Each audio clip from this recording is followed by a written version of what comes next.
Halo semua, apa kabar? Jumpa lagi dengan saya Erwin Spandi dari Winner Stocks Indonesia. Ya, hmm, udah beberapa hari, 2 hari ya, saya libur, tidak bikin video.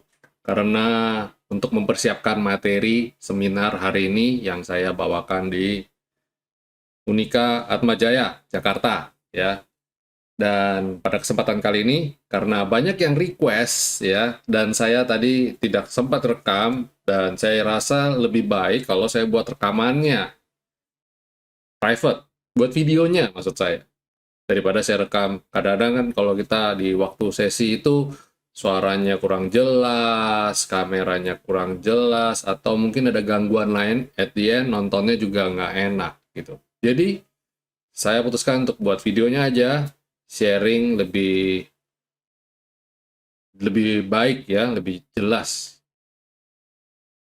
Kita tidak perpanjang, langsung aja kita mulai. Dan mohon maaf jika video ini agak sedikit panjang, tapi saya memastikan informasi eh, tidak tidak tidak sampai panjang banget, tapi saya memastikan inti-intinya teman-teman semua intisari dapat ya. Oke, kita langsung aja. Nah ini tadi saya bikin ini udah beberapa waktu sebenarnya ya, dan bongkar pasang pastinya. Judulnya adalah anti nyangkut dengan analisa makroekonomi. Emang bisa Pak anti nyangkut? Gitu. Ya jelas bisa. Saya kasih sedikit gambaran. Kenapa saya bilang anti nyangkut? Dengan pemahaman kita terhadap makroekonomi, ya kita bisa tahu saham sektor mana yang sedang jalan, mana yang sedang tidak jalan, mana yang kita hindari dan sebagainya. Itu dengan menggunakan analisa makroekonomi, kita jadi punya gambaran saham apa nih, ya kan kita tahu banyak investor di Indonesia itu cenderung memandang investasi di pasar modal itu sebagai investasi jangka pendek gitu. Padahal investasi yang benar itu kan jangka panjang. Tapi kenapa lihatnya jangka pendek? Karena sektor atau siklus tuh berubah terus setiap saat, dan ketika berubah pasti turun, dan ketika turun investor di Indonesia tidak siap dengan penurunan itu. Kenapa? Karena areal beli atau harga ketika dia beli bukan di bottom, jangan-jangan di pucuk gitu loh. Itu yang membuat tradingnya jadi ketakutan, jadi investnya jadi wah ini merah nih dan sebagainya. At the end, karena investasi awal mulanya pengen investasi, berakhir jadi nyangkut karena nggak mau cut loss. Jadi tambah turun, tambah turun, tambah turun. Contoh banyak. Salah satunya saham-saham yang bagus, value stock, tapi saat ini harganya hancur lebur. Apa aja? Unilever. Dari titik tertinggi sampai sekarang udah nggak jelas ya. HM Sampurna, Gudang Garam, ya saham consumer lah ya, yang lagi dalam tekanan. Ya sekarang walaupun yang rokok itu udah mulai rebound, tapi kan belum kembali ke titik awal gitu. Ada beberapa emiten dulu yang bank digital, seperti Arto, BBYB, BBI, dan sebagainya, juga udah BABP, Unyung semua, ketika orang meyakini bahwa bank digital bakal boom, meledak, tapi ternyata at the end sahamnya juga turun juga. Penting jadinya kita melihat makroekonomi. Oke? Ya. That's why kita bikin. Saya punya ide untuk bikin tema ini. Nah, seperti biasa, setiap kali saya bikin seminar atau bawain materi, ada satu tokoh yang saya ambil sebagai contoh. Dan saat ini orang itu yang saya ambil, tokoh itu adalah Cathie Wood. Nah, kebetulan dia bilang, dia cerita bahwa dia itu senang belajar. Dan terutama mempelajari bagaimana caranya dunia itu bekerja. Dan yang terpenting adalah bagaimana cara itu, how it's going to work, akan bergerak, akan bekerja seperti apa. Dan kamu bisa berpikir besar ketika kita berpikir mengenai makroekonomi. Jadi itu seorang Katie Wood. Dan kenapa saya ambil dia? Alasannya adalah bukan cuma karena dia ngomongin soal quotes macroeconomics, bukan. Tapi lebih karena ya sepanjang hidup dia mempelajari macroeconomics. Oke? Dan satu, dia itu memulai usahanya dia sendiri ya, selama dia dari berkarir di pasar modal ya, selama itu dia selamanya masih bekerja sama orang. Nah, di usia 59 tahun, which is adalah usia pensiunnya kebanyakan orang yang bekerja, dia itu malah buka usaha aset manajemen namanya ARK Invest ya. Dan justru ketika dia buat itu di tahun 2014, nggak lama berserang, kira-kira 8 tahun, bukan 8 ya, mungkin 6 tahun, mungkin 6-7 tahun, ARK Invest itu menunjukkan performance yang bagus, walaupun ketika di tahun 2022 turun, karena ya banyak startup atau perusahaan yang futuristik, sifatnya futuristik itu terjun bebas, tapi nilai portofolio dia tetap masih bagus, walaupun sudah koreksi, turun cukup dalam.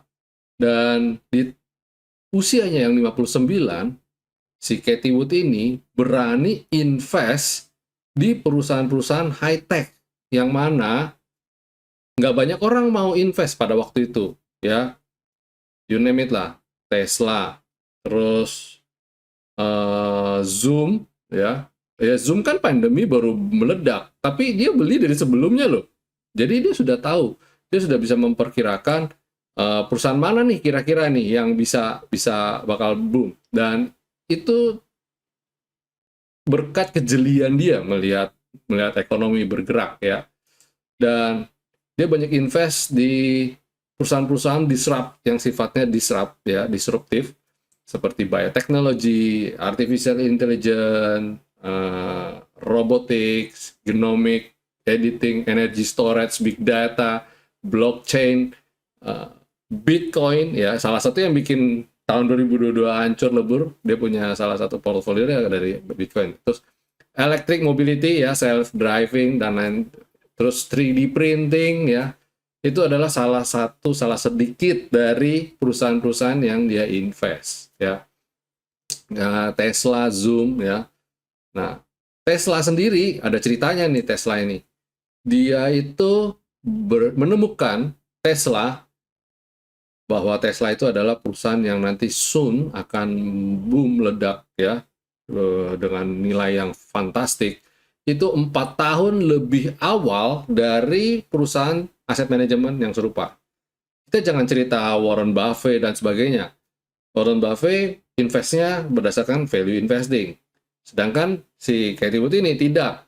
Dia lebih ke arah future ya. Jadi sesuatu yang justru saat ini mendisrupt kehidupan orang banyak. Saya yakin dia tidak bisa, dia tidak meramalkan bahwa dunia akan pandemik dan sebagainya, tapi memang karakter dia adalah melihat future stocks. Dia melihat arah pergerakan dunia, bahwa dunia itu bergerak dengan pola yang berbeda ya, dan disruptif. Dan dia nggak nyangka kalau dalam waktu singkat dia akan dapetin seperti itu.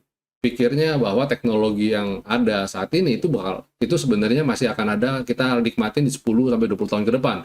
Mungkin dia berpikir invest dia saat ini ya untuk 10-20 tahun ke depan. Dia tidak nyangka kalau hanya dalam kurun waktu 6-8 tahun saja investasi dia sudah berlipat ganda dengan luar biasa. Ya, itu seorang Katie Wood. That's why saya bawain, saya ambil ini sebagai salah satu materi buat teman-teman belajar semua ya. Nah, di sini pasti ada tujuannya kenapa kita bicara mengenai fundamental macroeconomics ya. faktor apa aja yang jadi pembentuk makroekonomik, cara analisanya gimana, metodenya apa, studi kasusnya bagaimana, dan terakhir saya kasih summary-nya. Ya, penting, pasti penting. Makroekonomik itu adalah base, landasan. Jadi ketika kita melihat market, itu lihat dari makronya dulu. Jadi top down analysis ya. Besar dari global, lihat jauh ya, baru kita mengerucut sampai ke sahamnya. Jadi makroekonomi itu bisa menjadi salah satu faktor kunci karena apa? Karena makroekonomi mempengaruhi kinerja pasar secara keseluruhan. Ya, pasti karena dalam satu indeks itu kan ada banyak indeks ya. Ada banyak sektor, sektor agri, sektor mining, sektor consumer, retail dan sebagainya. Jadi makroekonomi pasti mempunyai korelasi erat sekali dengan kinerja saham secara keseluruhan. Terus mempengaruhi persepsi investor. Ini juga kata kuncinya, mempengaruhi persepsi ya. Apa yang maksud dengan persepsi? Contoh, Silicon Valley Bank collapse di Amerika. Seluruh dunia ikut merasakan demamnya ya. Bukan karena dia memiliki impact langsung, tapi wabah ketakutan itu kemana-mana. Ingat, market bergerak dengan emosional ya, emosional yang menggerakkan market. Fear, greed, and hope itu all about emosional, dan persepsi itulah yang membuat menggerakkan market. Nah, dengan makroekonomi yang bergerak kayak contoh Silicon Valley Bank gitu kan, ya otomatis akhirnya apa? Indonesia kena impact ketika dunia sampai sekarang nih masih kena impact. Gak usah jauh-jauh, Eropa ya, sampai walaupun mungkin nggak sampai gimana-gimana, tapi investor itu udah ngeras, udah bank run istilahnya. Jadi mereka itu udah tarik duit gitu ya. Nah, itu persepsi. Mempengaruhi kinerja perusahaan, pasti. Kita bicara mengenai, nanti saya akan ulas lebih dalam, inflasi. Inflasi itu memiliki keterkaitan dengan perusahaan ya, indeks harga produsen, terus nanti bahan bakunya gimana, dan bla bla bla. Pasti mempengaruhi. Dan di seluruh dunia, kayak contoh batu bara naik, batu bara turun, kinerja juga naik. Otomatis naik turun juga ya. Industri semen terkait erat dengan batu bara. Batu bara harganya naik jadi mahal, otomatis cost of produksinya industri semen jadi tinggi. Otomatis apa? Otomatis harga sahamnya turun. Begitu. Tapi di sisi lain emiten-emiten pertambangan batu bara malah naik gitu ya. Itu jadi mempengaruhi itu. Terus menjadi faktor penentu harga saham, pasti seperti saya sudah bilang tadi ya. Batu bara naik, industri semen turun, tapi di sisi lain emiten batubara harganya malah naik, sahamnya malah naik ya. Terus faktor makroekonomi apa yang kita lihat di saham untuk kita lihat supaya kita menganalisa? Pertama, inflasi. Pasti ya, inflasi itu jadi tolok ukur pertama. Terus kemudian pertumbuhan ekonomi. Inflasi bukan berarti jelek, tapi inflasi seperti apa yang mempengaruhi pertumbuhan ekonomi? Dengan adanya pertumbuhan ekonomi pasti ada inflasi. Itu sudah gandeng geret istilahnya ya, sudah gandengan pasti. Terus terakhir adalah kebijakan pemerintah.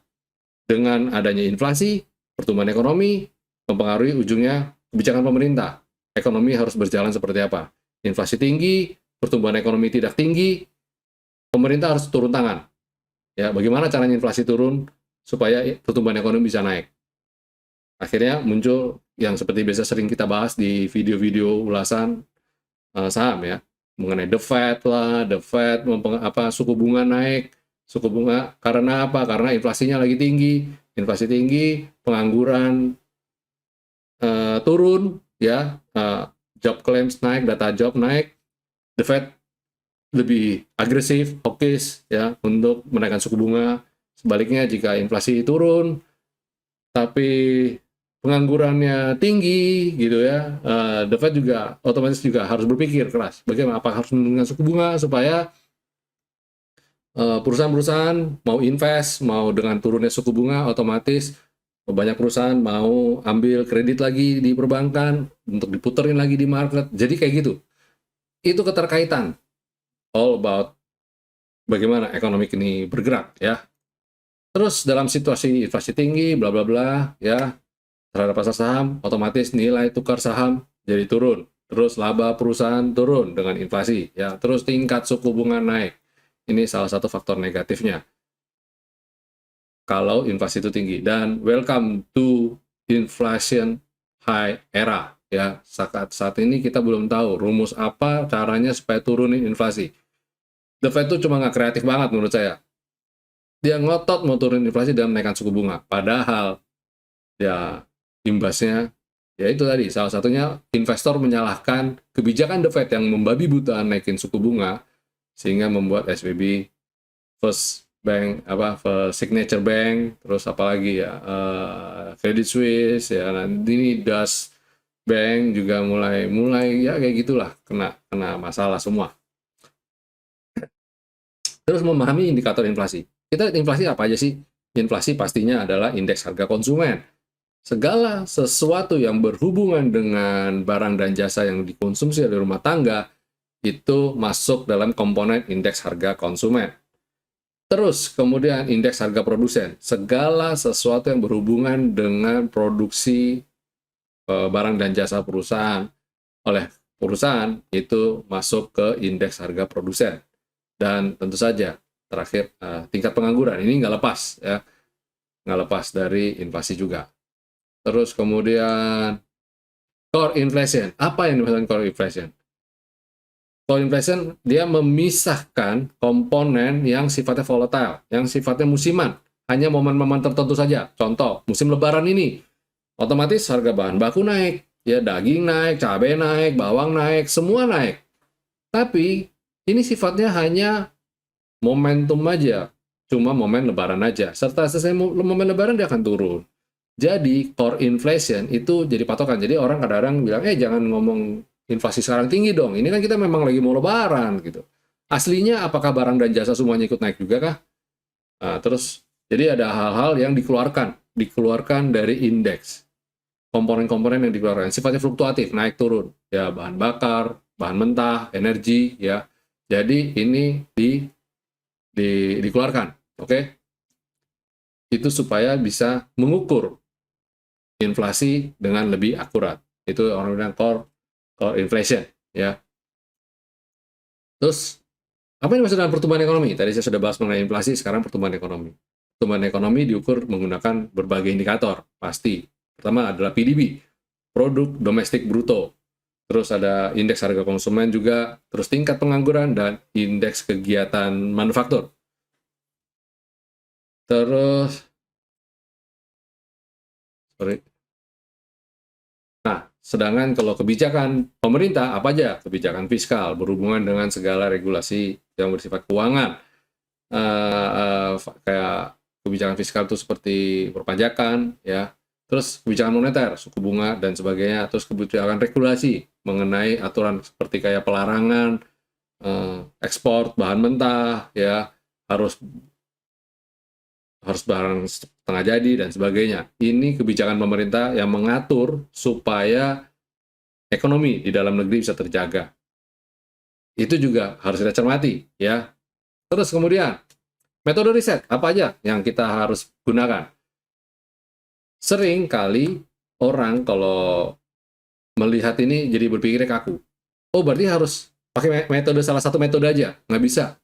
Ya, di Indonesia kita tahu big data kita, Indonesia ekonomi data kita masih belum se-complete atau se-mature dari di Amerika, di Wall Street atau di Eropa, atau di negara maju lainnya. Kita itu masih banyak yang tidak terekam dengan baik data kita, jadi kayak data kita bisa terdisrupt atau data kita agak sedikit bias, agak sedikit melenceng. Jadi kita harus menggabungkan antara keempat metode ini, regresi, ekonometri, dan korelasi serta fundamental. Regresi itu selalu berhubungan dengan menghubungkan antara variabel satu dengan yang lain. Contoh, inflasi dengan pasar saham itu gimana, kayak gitu. Contoh itu, dia membandingkan antara satu variabel dengan variabel yang lain. Terus ekonometri. Ekonometri itu lebih ke teori ekonomi dibandingkan dengan data statistik. Nah, itu. Jadi teori dengan dengan angka itu gimana combine-nya, ya. Terus korelasi untuk hubungan kuat dan lemah antara variabel makroekonomi satu sama yang lain. Dan terakhir fundamental. Kalau fundamental teman-teman udah tahu ya, kita bicara mengenai laporan keuangan, bicara mengenai data keuangan, segala sesuatu yang berbicara laporan keuangan masuk ke fundamental.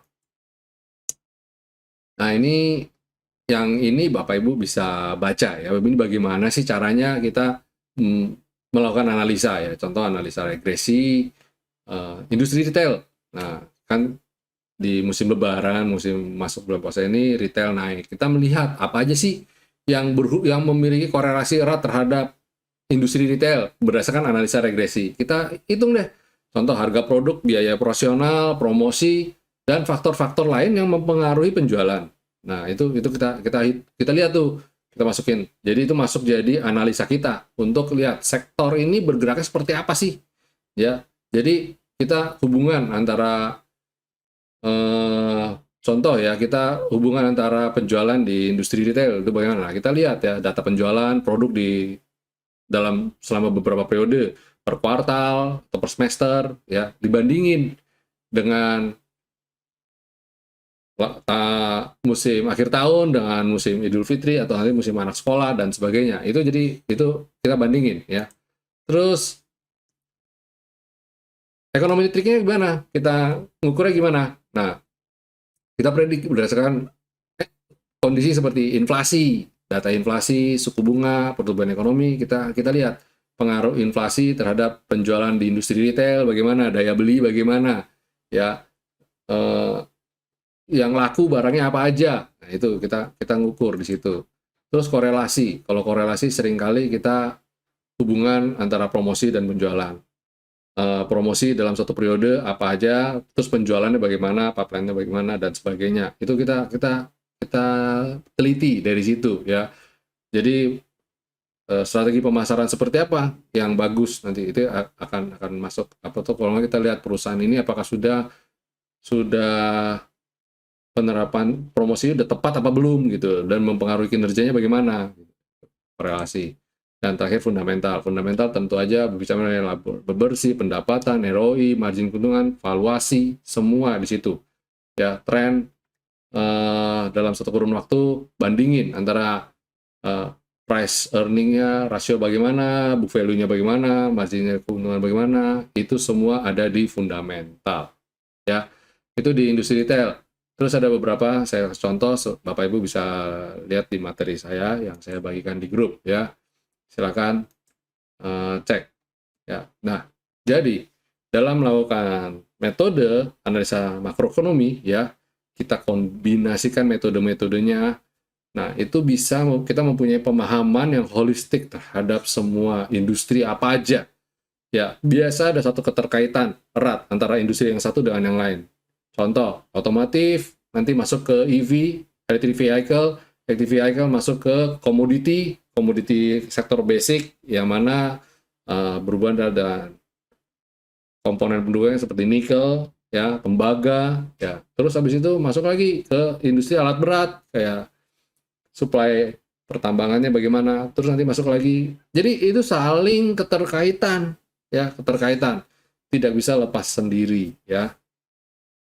Oke, jadi ini ada terus lagi masuk ke energi terbarukan lagi ya. Jadi itu semua masih keterkaitan. Dengan menggunakan analisa makroekonomi, kita bisa tahu ekonomi Indonesia, ekonomi dunia secara holistik ya. Dan ya, ini key investment yang saya rangkum, saya summary-kan. Jadi dengan melihat ini, kita lihat bahwa dunia mulai berubah, ekonomi mulai berubah, dan apa yang dilakukan oleh Cathie Wood, dia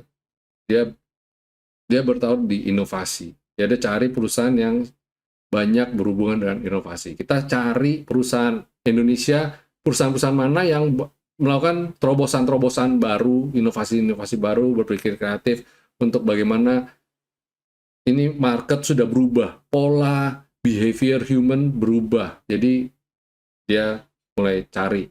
Kita cari perusahaan mana aja ya. Terus lihat di gambaran besar ekonomi ini bergerak seperti apa. Kita mau lihat. Jadi kita jangan berpikir jangka pendek, kita berpikir jauh ke depan. Dan diversifikasi harus ya. Gampang diucapkan tapi susah untuk dilakukan.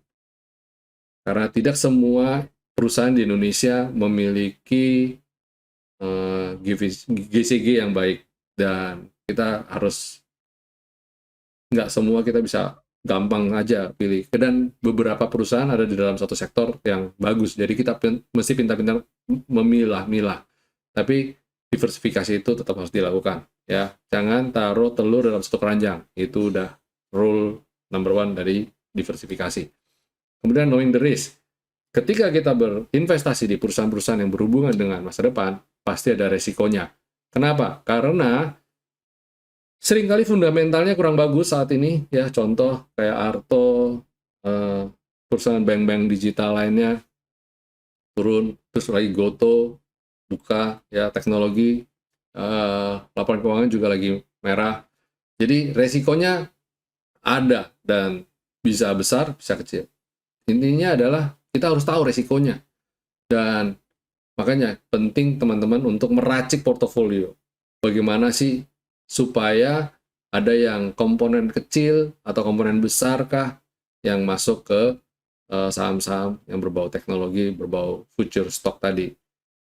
Compare with value stock or growth stock, ya. Jadi itu, kita harus pintar-pintar meracik. Terus find the style. Masing-masing orang punya profil resiko sendiri-sendiri, kesenangan sendiri-sendiri terhadap jenis saham, jenis sektor apa yang dia kuasain, yang dia ingin invest. Jadi kita harus tahu style kita, jangka pendek, jangka menengah, atau jangka panjang. Kita yang bisa mentoleran terhadap resiko, high volatility, atau cari yang low volatility, ya. Jadi kita pinter-pinter. Oke. Ya, gitu. Ya, itu tadi yang saya bagikan ke teman-teman mahasiswa di Unika Atma Jaya, ya. Bagaimana sih kita melihat makroekonomi dalam menganalisa pasar saham.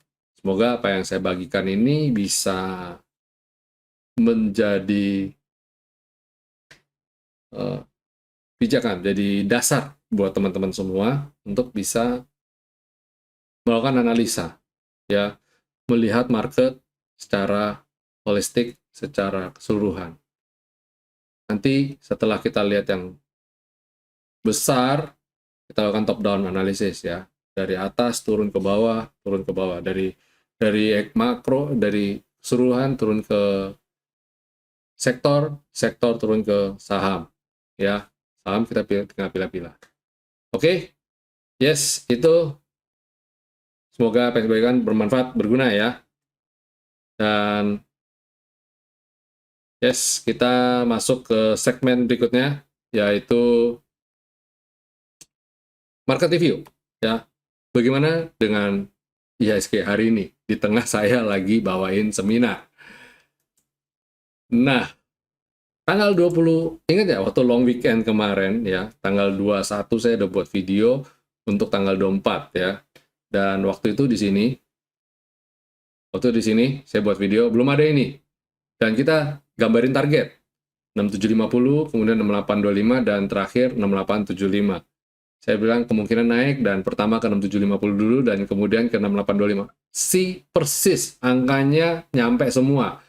Ya, bukannya bilang, oh kan Pak, hari ini belum tahu 90. Ya, bukan gitu. Maksudnya gini loh, kita melampauin target itu, ya. Bukan berarti persis ke situ. Tapi kita nyampe ke area itu, level area itu, ya. Kita nyampe sesuai target. Dan harapan saya dalam minggu-minggu ini, ya, kita nutup bulan Maret ini dengan baik, ya, bisa comeback lagi. Kalau lihat begini, lihat weekly-nya, chartnya jadi bagus. Chartnya jadi bagus, dia rebound, ya. Dan lihat monthly-nya juga bagus, ya. Jadi bergerak sideways, ya. Jadi kalau kita lihat IHSG kemungkinan besar di akhir bulan ini bisa finish strong nih. Ya, tidak berani terlalu optimistik, tapi saya cukup confident ya. Dan hari ini asing net buy loh, 1,6 triliun. Kemarin, kan nggak buat video, cuma 190 bio. Hari ini amazing, 1,6 triliun. Di tengah saya bawain seminar, nggak pantau market, market jalan dengan baik ya. Dan transaksi 8,99 triliun. Ya 9 triliun lah kita anggap ya, itu di pasar sekunder ini ya. Saya nggak tahu di negonya gimana. Tapi yang pasar tunai, pasar tunainya 8,99 triliun, ya, 9 triliun.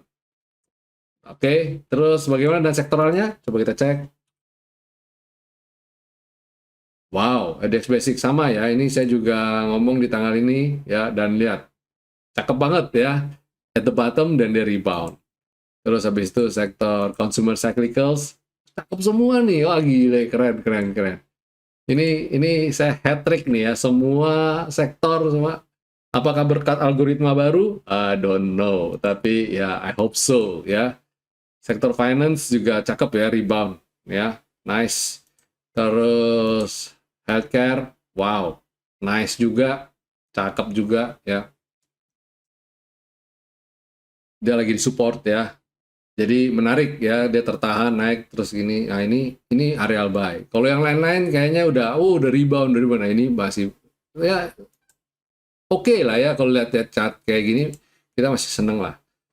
Sektor industri ini agak ketahan resisten sih sebenarnya, tapi ya kalau kayaknya dipaksakan masih bisa lah sampai ke V-line kita ya, ke sini ke area resisten masih ada satu lagi. Terus infrastruktur, nah ini juga masih di bottom banget ini ya. Cuma ya nggak tahu lah ya, kita ya cari yang di bottom ini lah, oke lah ya. Kita spekulasi lagi untuk cari apakah dia bisa rebound dan ini baik apa enggak. Secara yang lain juga udah tinggi ya, deg-degan juga nih. Tinggal 2 hari ya, tinggal besok Kamis, lusa Jumat. Wow, consumer non-cyclicals-nya keren banget rebound-nya. Keren. Breakout V-line, breakout selendang sama skyline, dan ini udah sky's the limit nih. Targetnya jauh. Oke, terus properti ya rebound, agak swing, tapi it's okay. Biasanya selama dia tidak buat lower low, I'm pretty sure dia masih bisa lanjut lagi. Tinggal cari pijakannya di mana, supportnya di mana, dia bisa rebound lagi. Dan last but not least, tekno dan transportasi. Tekno ya harap-harap cemas bisa segera rebound lagi ya. Dan transportasi nice. Cakep ya, walaupun transaksinya kecil, cuma 82 bio. Tapi ya oke lah buat cari uang jajan di sektor ini ya. Ya, itu market review kita untuk menghadapi di 2 hari ini ya, Kamis dan Jumat depan ini, tanggal 30 dan 31 Maret. Moga-moga cukup akurat ya prediksi kita, seperti waktu saya ngomong di minggu lalu di tanggal 21 itu. Yes, dan untuk besok, apa stock pick-nya nih buat teman-teman semua yang bisa diperhatikan? Boleh cermati, ya kita yang lagi pengen bottom fishing adalah agro. Wow, ini disupport banget nih, dan tadinya transaksinya kecil, transaksi rata-rata 20 harinya kecil, cuma 5,9 bio, tapi sekarang melonjak menjadi 13 bio. Volumenya tiba-tiba tinggi, very high, nah, potensi untuk breakout lanjut lagi, tapi target jangan terlalu tinggi dulu ya, karena resistannya terlalu jauh, dan dia lagi masih di area downtrend berat. Kita target ke ini dulu, ke T3 dan extension 1 ya, coba ke T3 dan extension 1. Selain agro, ada BMRI. Nah, BMRI ini mau stock split, jadi mungkin dia lebih dulu rebound dari sektor perbankan lainnya. Dan wow, keren banget. Mantul persis dari area skyline kita. Naik ke atas selendang, dan target kita nggak usah muluk-muluk. Jangan terlalu jauh juga ya. Ada resisten di area 10.950. Jadi ya Tapi saya moderat dulu, nutup gap dulu ini aja ke 10.575. Itu aja profit udah sekitar around 2% lebih, ya 2,7, 2,6%. Lumayan untuk kelas bank BMRI. Terus ada Saratoga. Saratoga juga at the bottom banget nih, ya. The bottom, very bottom banget nih. Kalau lihat weekly-nya kelihatan banget ini mantul. Cakep banget ya. Potensial rebound. Ini cakep ya. Kalau orang bilang bad news is a good news, karena Saratoga ini kemarin laporan keuangannya kurang bagus, tapi dapat dividen karena dia holding, jadi dia dapat income dari dividen dari anak-anak usahanya cukup besar, dan perusahaan ini masih sangat-sangat sehat, cuma isu-isu negatif gitu aja ya. Terus ada Medco. Medco ini sebenarnya dia dari bawaan dari bottom, tapi lebih ideal memang lebih confirm ketika kita masuk di areal ini sih sebenarnya. Ya, ketika bisa rebound. Pada dasarnya masih di bottom. Ya, spekulatif buy, mungkin buy on weakness di areal 925, 920-an something sampai 925 kita bisa buy. Dan yes, bonus satu. Karena saya lihat ini juga menarik ya. Jadi hari ini saya kasih 6, tapi kita adalah tower. Ini juga sama, di bottom banget, jadi harusnya kita punya risknya kita itu sudah sangat-sangat terbatas, sedangkan kita bisa dapat upside gain yang masih cukup lebar ya, sekitar 1:2. Jadi kalau turun jebol support ya kita bisa cut loss di minus 5%-an, sedangkan kalau kita profit kita bisa dapat sampai 11%-an ya. Atau mungkin kalau mau konservatif sedikit ke 6,8% aja profit di Skyline. Kalau mau sampai extension 1 juga boleh di 1055, profit 11%. Ya, hampir 2 kali ya. Oke, itu aja dulu video dari saya ya. Energinya masih untung ini, sisa-sisa energi nih terakhir.